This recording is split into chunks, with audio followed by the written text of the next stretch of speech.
देखो, सूर्य जब भी दूसरे घर में आएगा ना, तो एक चीज़ बड़ी प्रोमिनेंट हो जाएगी।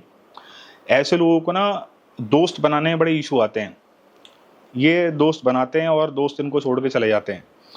और ये लोग ना इस चीज़ को समझ ही नहीं पाते कि भई ये मेरे फ्रेंड्स मुझसे छूट क्यों रहे हैं? मेरे फ्रेंड्स क्यों नहीं बन पाते? और लोगों के इतने सारे फ्रेंड्स हैं, मेरे फ्रेंड्स क्यों नहीं हैं? देखो, सूर्य ना ईगो है, सूर्य अथॉरिटी है, सूर्य ना एक रॉयल राजाओं वाला प्लैनेट है। राजा को भी सूर्य से देखा जाता है। तो ऐसे लोगों की वाणी में ना एक बड़ा अथॉरिटेटिव टच आ जाता है, एक बड़ी रॉयलनेस आ जाती है। तो जब ये रॉयलनेस आती है ना और ये अथॉरिटेटिवनेस आती है, तो दोस्तों में ना ये रॉयलनेस, अथॉरिटेटिवनेस ये चलती नहीं है। तो ऐसे लोगों के ना दोस्त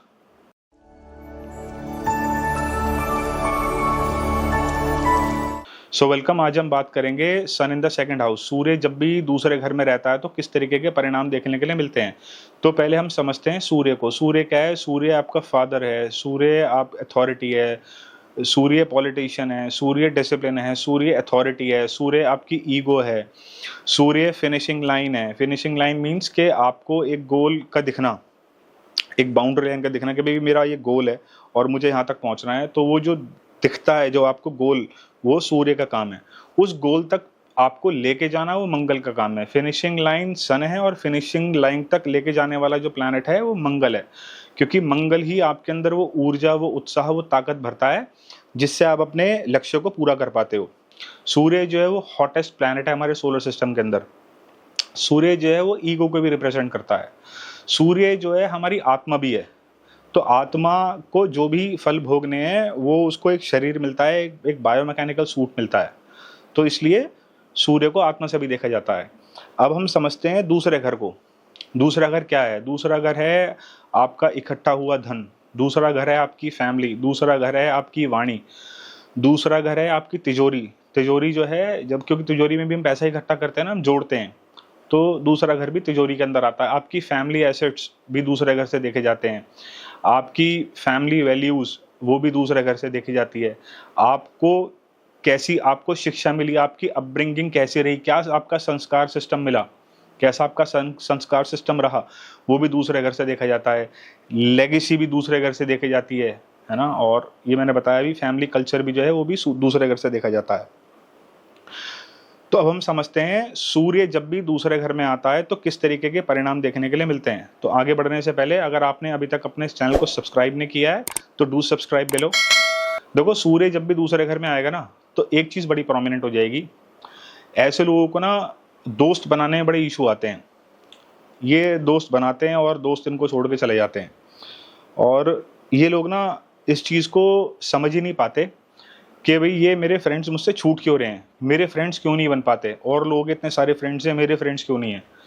तो उसका एक बहुत बड़ी वजह है सूर्य का दूसरे घर में आ जाना। देखो, सूर्य ना ईगो है, सूर्य अथॉरिटी है, सूर्य ना एक रॉयल राजाओं वाला प्लैनेट है। राजा को भी सूर्य से देखा जाता है। तो ऐसे लोगों की वाणी में ना एक बड़ा अथॉरिटेटिव टच आ जाता है, एक बड़ी रॉयलनेस आ जाती है। तो जब ये रॉयलनेस आती है ना और ये अथॉरिटेटिवनेस आती है, तो दोस्तों में ना ये रॉयलनेस, अथॉरिटेटिवनेस ये चलती नहीं है। तो ऐसे लोगों के ना दोस्त इन लोगों से बचते हैं। इन लोगों को शिकायत रहती है कि यार लोगों के पता नहीं कितने दोस्त हैं, मेरे फ्रेंड्स ही नहीं बनते। अब उसका कारण पता लग गया ना, क्या कारण है? क्योंकि सन जब भी सेकंड हाउस में होगा तो वो आपकी प्रॉब्लम है। तो अगर आप चाहते हो आपका सूर्य दूसरे घर में है, आपकी फ्रेंडशिप लोगों से बनी रहे, है ना, तो आपको चाहिए कि आप अपनी ईगो को काम डाउन करो और उनको भी उन्हीं के लेवल पे, उन्हीं के स्तर पे समझो।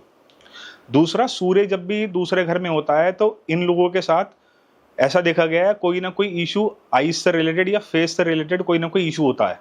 100% है ये, आप देखना 100% आपको मिलेगा। और ऐसे जब भी सूर्य दूसरे घर में होता है तो ऐसे लोगों के फादर या तो पॉलिटिशियन होते हैं, है ना, नेता। वो कितने बड़े लेवल के पॉलिटिशियन होंगे, इसके लिए अदर प्लैनेट्स भी इन्वॉल्व होंगे तो पता लगेगा कितना बड़ा ओहदा है पॉलिटिक्स में। ऐसे लोग सरकारी नौकरी में भी हो सकते हैं, ऐसे लोगों के फादर के गवर्नमेंट जॉब में थे, है ना। अब वो गवर्नमेंट जॉब का भी ओहदा वो डिपेंड करेगा कि और कौन से प्लैनेट का इन्फ्लुएंस है सन के ऊपर। और ऐसे लोगों की फैमिली भी ना बड़ी अथॉरिटेटिव होती है। बड़ी अथॉरिटेटिव वाले फैमिली या कोई ना कोई घर में, इनके परिवार में बड़ा अथॉरिटेटिव होता है। दूसरे घर में क्या है कि सूर्य रहता है ना, तो ऐसे लोगों के में घर में जब फादर आते हैं, अब देखो, जब आपने बचपन में अपने है ना, तो पता लगा कि पापा आ रहे हैं घर पे, फादर आ गए, तो लोग कैसे अलर्ट हो जाते हैं, बच्चे कैसे अलर्ट हो जाते हैं, बच्चे देखते हैं कि भाई नहीं पापा आ गए, सिस्टम के साथ रहो, कोई गेम खेल रहे हैं तो बंद कर दो, बुक्स उठा लो, पढ़ने लग जाओ। तो अथॉरिटी बताती है यहाँ पे सूर्य की दूसरे घर में। वहीं देखो सूर्य अगर किसी गलत साइन में आ जाएगा, तुला राशि में आ जाएगा, तो सूर्य यहाँ पे नीच हो जाएगा, तो फिर इसकी अथॉरिटेटिवनेस जो है वो थोड़ी सी कहीं ना कहीं डिफर कर जाती है। तो ऐसे लोग अपने परिवार को फिर उस अथॉरिटी से संभाल नहीं पाते।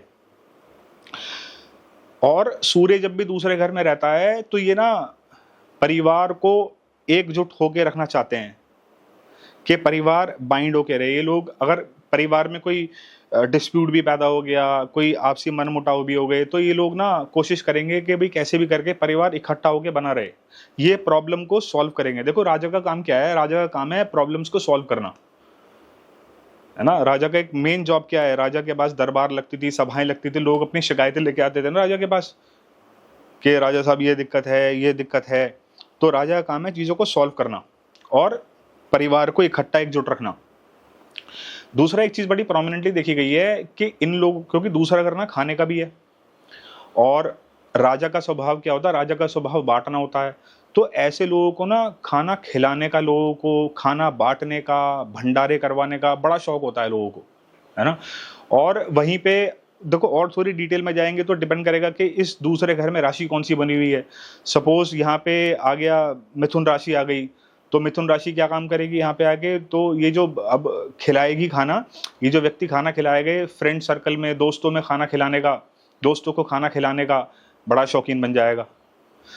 और बाकी सन के और अगर हमें और एट्रीब्यूट्स को समझना है तो हमें समझना पड़ेगा कि सूर्य किस राशि में है, सूर्य किस नक्षत्र में है, तब इसको और थोड़ा हम डिकोड कर पाएंगे।